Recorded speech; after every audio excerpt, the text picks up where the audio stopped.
Bueno, inicialmente, cordial saludo para todos. Este video sería correspondiente a la asignatura de Deporte y Salud. Ya es el video previo a lo que es el parcial final. Ahora vamos a hacer un repaso, pues para recordarles las temáticas que vimos durante este corte. Primeramente vimos lo que era el cáncer, seguido vimos lo que era la CEPOC y el asma, también lo que es sarcopenia y lo que es osteoporosis y por último vimos lo relacionado con la fibromialgia. Entonces vamos a dar una pequeña repaso sobre lo que es el cáncer. Entonces, para que lo tengamos en cuenta, mencionábamos que el cáncer es un desarrollo de células anormales que se dividen y crecen y se diseminan sin control en cualquier parte del cuerpo. ¿Sí? Hay que recordar que en este caso, ¿qué sucede con el cáncer? Aquí lo vemos en esta diapositiva, en esta pantalla. Las células pues tienen un periodo de vida. Entonces las células están en una regeneración constante, por decirlo así. Entonces las células tienen que morir para que, bueno, crezcan otro tipo de células. Entonces tenemos y brindar lo que se conoce como la homeostasis, que es la regulación total. ¿Qué es lo que pasa con el cáncer? Que es cuando lo vemos acá en estas diapositivas. Vamos acá en este primer dibujo, se hace el proceso normal de lo que se conoce como mitosis, en donde una célula muere pero da la reproducción a otras dos células y quedan como tal lo que son las células nuevas y regeneradas. Cuando nosotros empezamos a sufrir de cáncer, ¿qué es lo que pasa?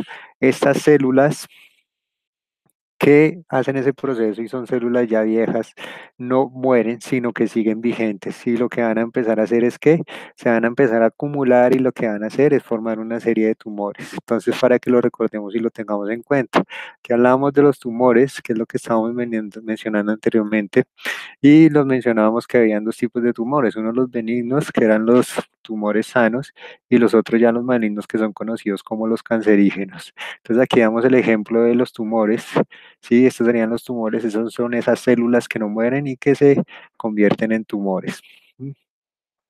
Hablábamos de los diferentes tipos de cáncer, ¿sí? Que se mencionaba, bueno, que teníamos, dependiendo de la parte en donde creciera el tumor, entonces iba a ser el cáncer, ¿sí? De pronto si es cáncer de garganta, tendría que ser, ¿no? Mencionamos también lo que era la metástasis, que era la metástasis cuando un tumor cancerígeno empieza a crecer en otra parte, pero se desplaza hacia otra parte para que crezca o se divida en otra parte, que es como se muestra acá en esta imagen.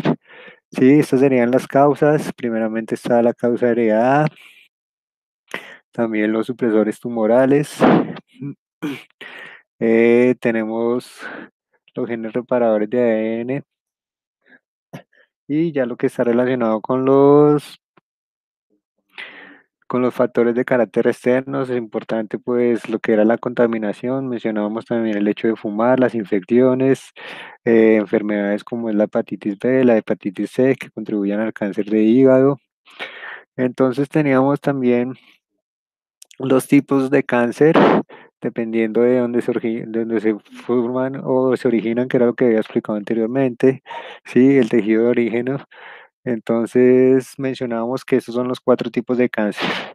Sí, esta sería una clasificación de carácter global, aunque como se mencionaba, pues hay más de 150 a 100 tipos de cáncer dependiendo de su origen. Entonces teníamos lo que son las carcinomas, que son los cánceres de carácter epitelial. Esos son los cánceres que se originan especialmente en lo que es en los órganos, son la parte que recubren los órganos, por eso mencionan epiteliales, los sarcomas, que básicamente son aquellos tejidos conectivos o conjuntivos, que es como se muestra en esta imagen, que sería en los huesos o en los músculos. Las leucemias que se daría en la médula ósea, los tejidos encargados de producción de glóbulos blancos, rojos y las plaquetas, y los linfomas, que son los tejidos linfáticos. ¿Sí? Estos ya son los tratamientos. El principal tratamiento pues sería la cirugía. Ya tenemos lo que es la quimioterapia, que como mencionábamos, pues el objetivo es matar esas células cancerígenas, pero pues también mataría todos los tipos de células, la radioterapia interna y externa, que como se mencionaba, pues por medio de esa radioterapia, pues por medio de lo que son los rayos X, también matar esas células, entre otros, lo que es la crioterapia, la hipertermia, que es por medio de el calor, matar aquellas células, a la crioterapia sería por medio del frío, congelar y matar esas células también, ¿sí? Entonces eso es lo que tenemos del cáncer. Bueno, recuerden que es un repaso. Aquí vamos con lo que es correspondiente a la EPOC y al asma. Mencionábamos que las EPOC son las enfermedades pulmonares obstructivas de carácter crónico y se caracterizan por los síntomas respiratorios persistentes y la limitación en el flujo aéreo. ¿Sí? Tenemos acá que, bueno, sería prácticamente la dificultad para respirar. Mencionábamos que se divide en dos, la EPOC, que serían la bronquitis crónica, y la enfisema. Nosotros, pues, mencionábamos primero la bronquitis crónica, que prácticamente es la inflamación de los bronquios, ¿sí? Entonces tenemos lo que son las vías respiratorias y ahí tenemos lo que corresponde a los bronquios y la bronquitis crónica es cuando esa inflamación se da dentro de los bronquios. Recordar que lo que son las EPOC no son de carácter reversible, ya que se inflaman y ya no pueden desinflamarse, por así mencionarlo, ¿sí? Entonces, como se mencionaba aquí, pues es la inflamación de la pared bronquial, el revestimiento que tienen esas lo que son eh, las partes respiratorias, ¿sí? Se caracteriza también, bueno, estos serían los síntomas a tener en cuenta para mirar si una persona tiene bronquitis crónica o no. Entonces, que tenga tos y expectoración más de 3 veces al año y que sea de 2 años consecutivos, que posea bastante mucosidad, fatiga al momento de respirar, molestia. También hablábamos de lo que era la bronquitis aguda, que prácticamente es un resfriado de carácter común. Entonces aquí mostramos en la imagen lo que es la bronquitis crónica. Esa sería la cavidad respiratoria de carácter normal y aquí ya es cuando las paredes de los bronquios están inflamadas. También hacemos referencias a la mucosa. Entonces esto es lo que nos permite, lo que no nos permite respirar netamente bien. Ya lo otro sería las enfisemas, que nosotros mencionamos que eran las enfisemas cuando hay unos daños en los alvéolos y se rompen. Recordemos que los alveolos son estas partecitas que mencionamos acá, o esta parte finalizal de lo que son los bronquios que estarían dentro de los pulmones. Y ahí que es donde se genera prácticamente el intercambio entre O2 y CO2. Cuando se rompen esas paredes ya no hay ese intercambio entre O2 y CO2. Entra el O2, pero no tiene cómo salir el CO2. Entonces eso es lo que empieza a generar el daño pulmonar. Sí, mencionamos que ese proceso se conoce como la ULA. ¿Mm? Entonces ingresa aire fresco, pero no puede hacer ese intercambio. Entonces, para que lo tengamos ahí en cuenta. Sí, aquí se los da de manera mucho más específica. Entonces hablábamos de lo que son los ingresos de la sustancia, los radicales libres de O2, ¿sí? Radicales libres de O2 que no podrían salir en este caso y por ende pues va a haber un proceso de carácter inflamatorio. ¿Mm? Entonces también hablábamos de que la elastina pues ya no iba a tener esa capacidad, lo que son los alvéolos, esa elastina como tal para que pudieran hacer ese proceso de agrandarse, sino que se rompen netalmente.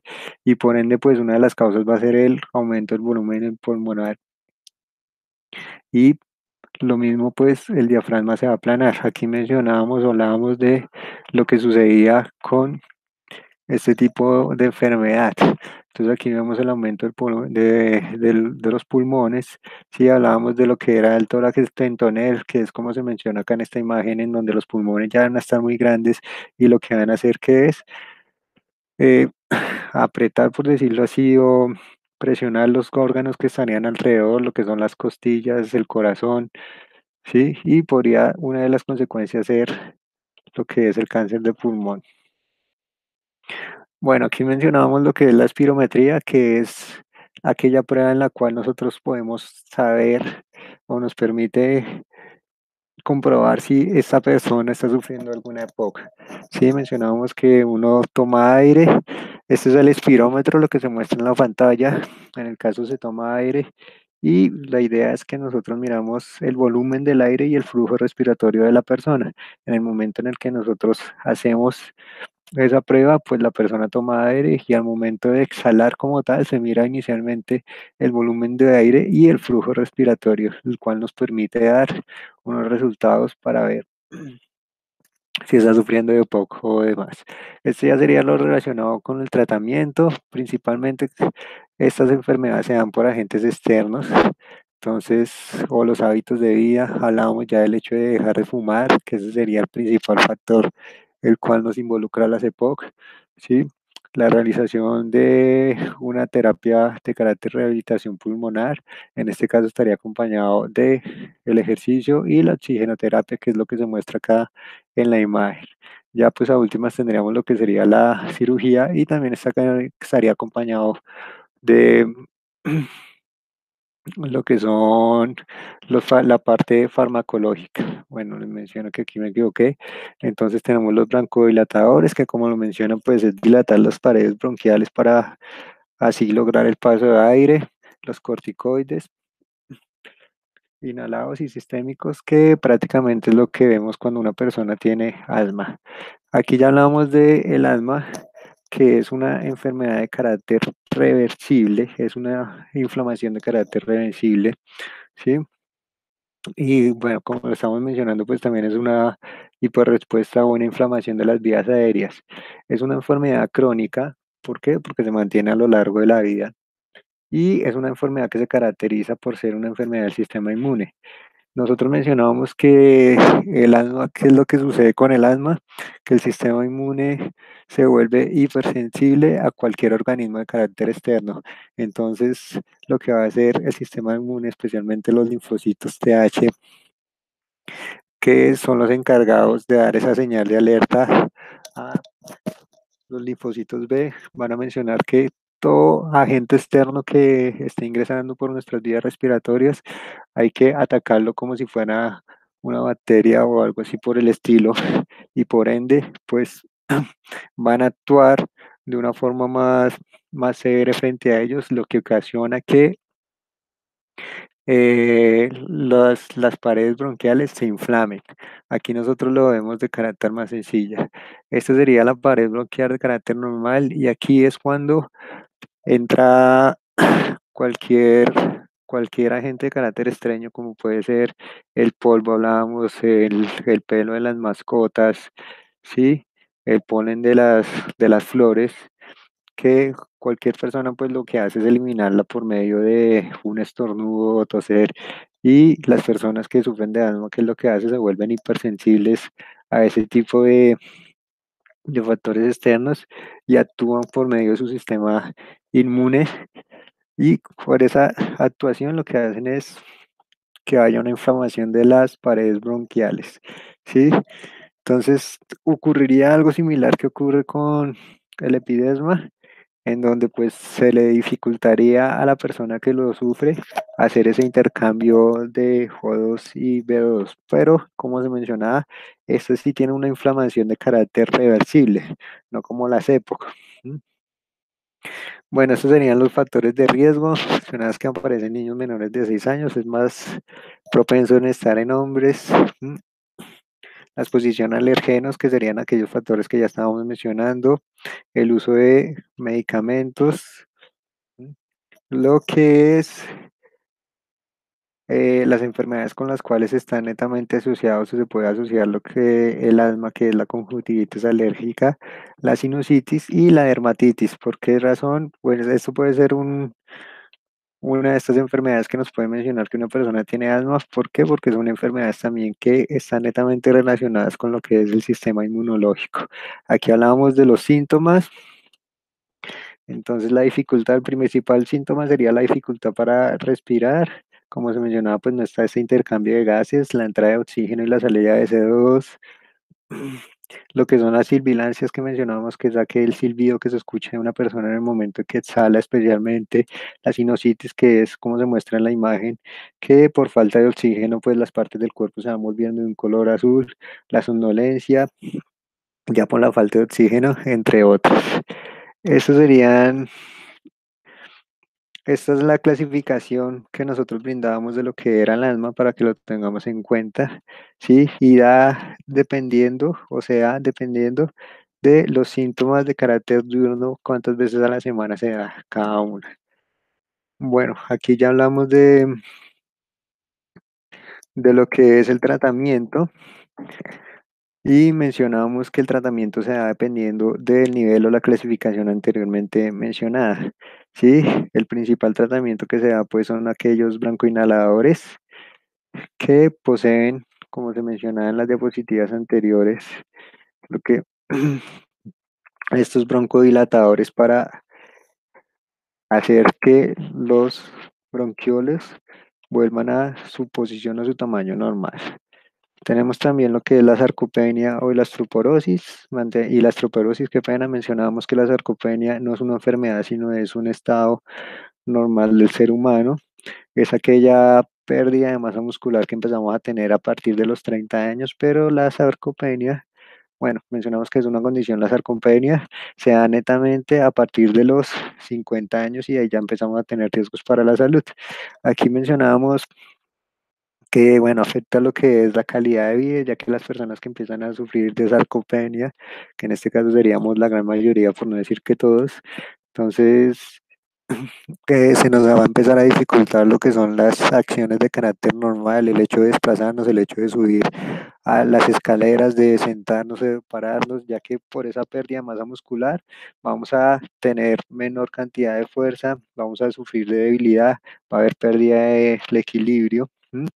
Aquí hacemos una correlación de cuánta masa muscular podríamos estar perdiendo al año. Esta correlación que hacíamos la hacemos referente a las personas que ya son mayores, el 1% las personas que son mayores de 60 años y el 2% personas mayores de 70 años. Mencionamos también que la fuerza se pierde en un porcentaje mayor. Esto sí estaría dentro de estas edades que mencionamos, que el 1,5% de fuerza se estaría perdiendo al año. ¿Ok? Bueno, aquí esta sería la medición. Bueno, también la sarcopenia sería complicado también de diagnosticarla. Se mencionaba de lo que se conoce la sarcobesidad, en donde la persona pues está perdiendo masa muscular, pero no pierde como tal el peso. Sí, se mantiene en un peso estático o puede aumentar de peso porque está en aumento de lo que es la grasa corporal. Sí, y por ende pues sería complicado diagnosticarla. Mencionamos que esa es una de las pruebas realizadas, que es la medición de la velocidad correspondiente a la marcha, especialmente pues para las personas que van a realizar ejercicio. Si nosotros iniciamos con una persona que tarda en un tiempo estimado recorrer 100 metros, que hablábamos que la velocidad promedio sería de 8,0 metros por segundo, si tarda más de esa velocidad y es mucho más lento, podría estar sufriendo lo que es sarcopenia. Importante, el tratamiento se basa en lo que es la realización del ejercicio y una alimentación, una dieta de carácter adecuado que en especial tenga o bastante proteína. Ya hablamos de la osteoporosis, que esta sí es una enfermedad que se da especialmente en lo que es en las mujeres. Hablábamos de lo que eran los huesos y aquel remodelado óseo que se da en cada uno de los huesos. Sí, mencionamos que se tienen tres fases. Aquí mostramos el hueso y aquellas cavidades óseas que se tienen dentro del hueso, que entre mayor cavidades óseas se den, como se muestra aquí en esta cuarta imagen, es que el hueso está mucho más débil, a diferencia a esta primera, que no tiene casi cavidades óseas o los espacios óseos de menor. Mencionamos que este remodelado óseo se da en tres fases: la fase de resorción, la fase de formación y la fase de mineralización. Cuando hablamos de la fase de resorción, mencionamos que actúan las células osteoclastos. Los osteoclastos como tal lo que hacen es la destrucción del hueso. Esta fase de remodelado óseo se da constantemente. Lo que hacen los osteoclastos es destruir el hueso, ¿sí? Seguiríamos la segunda fase, en la fase de formación, donde actúan los osteoblastos, que lo que hacen es volver a reconstruir ese hueso destruido para volverlo mucho más fuerte. Y por último, la fase de mineralización, que actúan lo que son los osteocitos, que ahí es en esa fase en la cual ya como se menciona, pues se compacta el hueso específicamente y actúan las enzimas que se mencionan acá abajo. ¿Mm? Bueno, entonces aquí ya hablábamos netamente de la osteoporosis, como se mencionaba, pues es la disminución de la densidad masa ósea, ¿sí?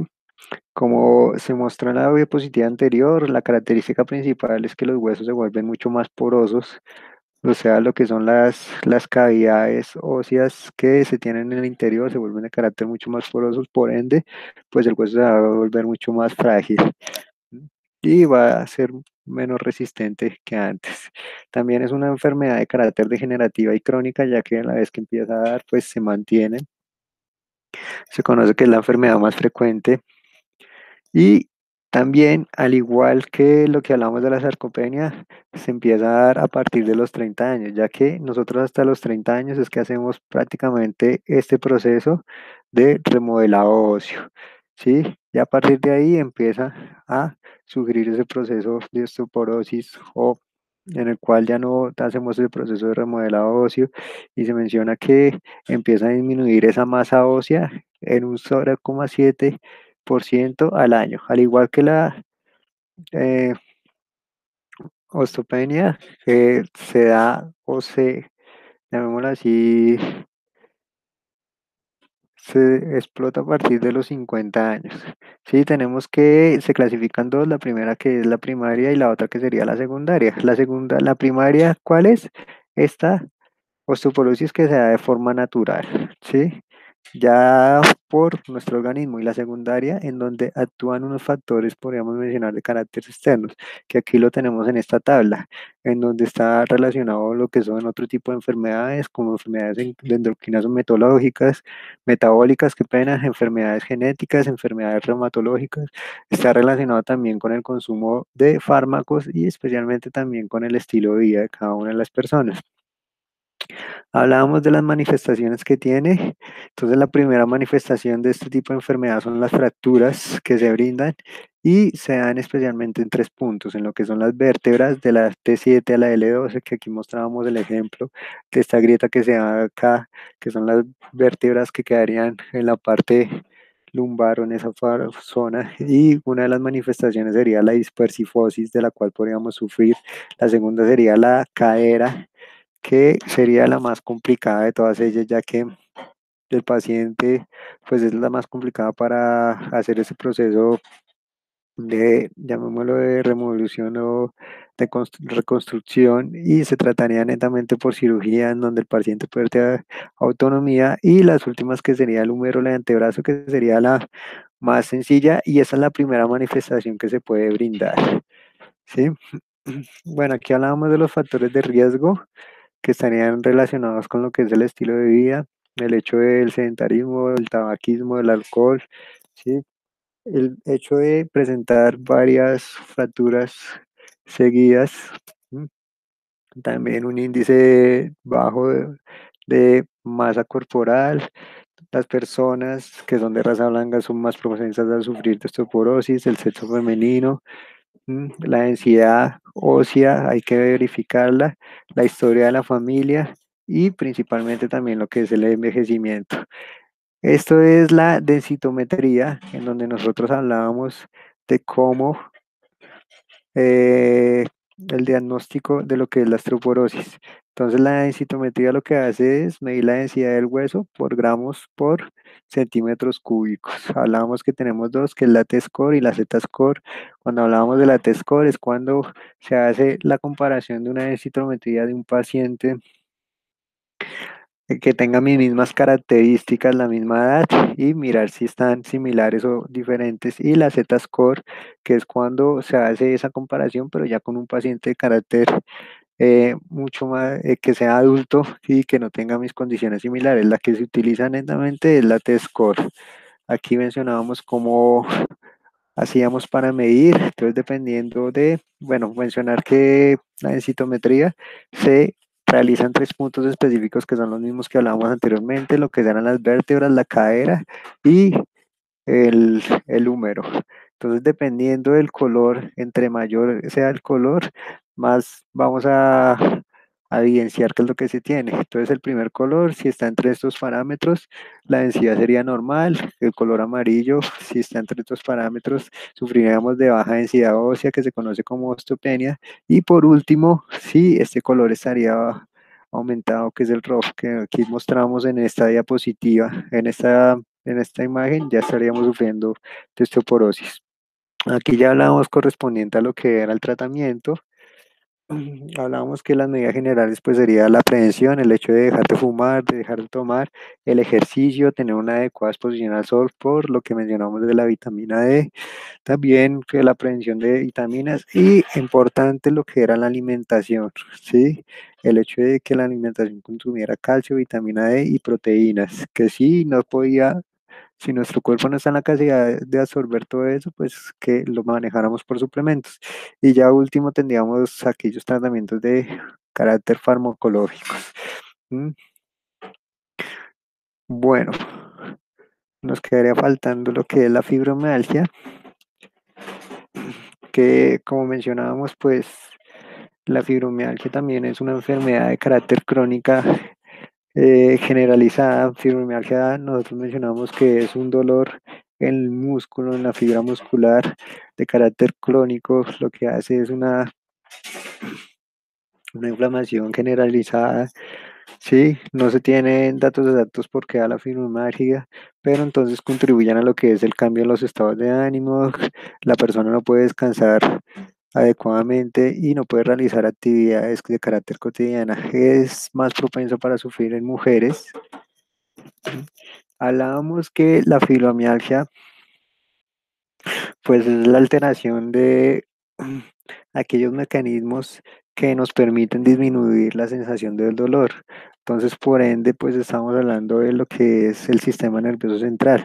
No envían bien, por así mencionarlo, ese impulso nervioso para que el cuerpo disminuya aquella sensación del dolor o que nuestro cerebro disminuya aquella sensación del dolor, como ocurría en el asma. Aquí nos volveríamos, en el asma nos volveríamos más hipersensibles a esos factores externos, acá nos volveríamos más hipersensibles a lo que es el dolor.